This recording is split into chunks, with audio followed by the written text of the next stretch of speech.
real pleased to be able to get the win. Good thing there weren't a couple more minutes on the clock, because I don't think it would have happened. Marvin ought to be proud of his guys. They played very inspired.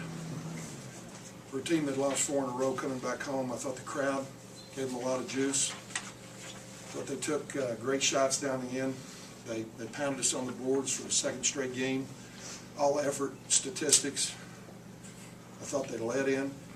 And, you know, we got a couple players that could make plays tonight. And kind of rode Randy, obviously. Got our best performance out of Claude Britton. Played very well. I thought Polk, when he came in, hit 3 shots for us that were all within the flow of the offense. He didn't step out of the offense, given that he hadn't scored a point in the 2 minutes that he played in the first half. I was worried that he'd get outside of himself, but he didn't, which was a positive. I thought Julian Stone, the defense that he played on Gillenwater the last 5 minutes of the game was very important. And overall, it's just a good win for us going into a 12-day break. You had a lot of trouble with the press. Why was that? We did, and that's my fault. We had worked on it very hard before we saw them the first time and handled it well. Did not work on it yesterday. We practiced last night, did not work on it because we'd seen a different type of press back in Atlantic City this weekend and handle that, but we did not. We weren't in places where we should be. I blew it. I should have called a timeout there. Coming up the court there when Randy got his 10-second violation, I was watching the clock but trying to get guys to come meet the ball. We had guys standing down on the baseline. I was trying to get them active. I should have called a timeout to negate that 10-second play, which really could have hurt us. But we'll work on it. We've got very good guards. That's all schematic, and we didn't do a good job of handling it. That's on us.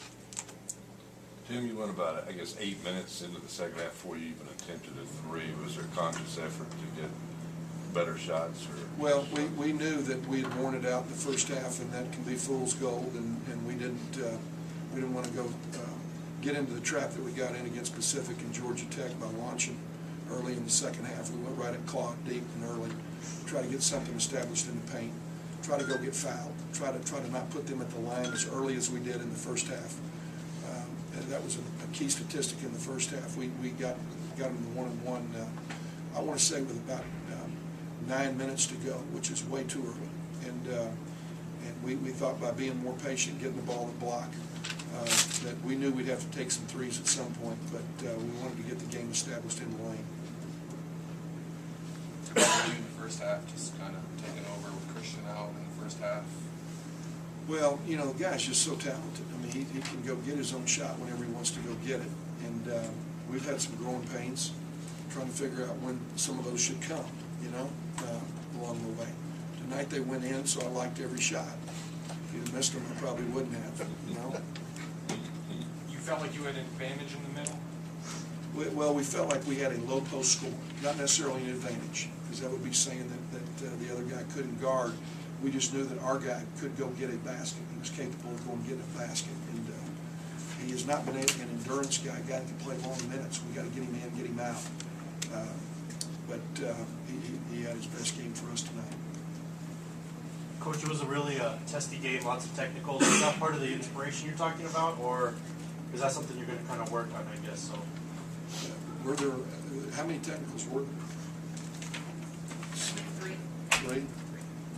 Yeah. Well, you know, our freshman gets a mulligan. You know, they got thrown out because it's his first road game. We talked about how the crowd never scores a point. When you see me react, you can react, all those things. But I thought he got outside of himself a little bit. I'll have to look at the film. I haven't seen it. But no, we weren't interested in anything outside of the lines of the game.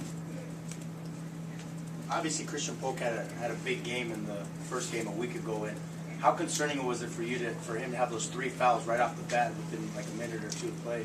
At least total time he was on the court. We were concerned, and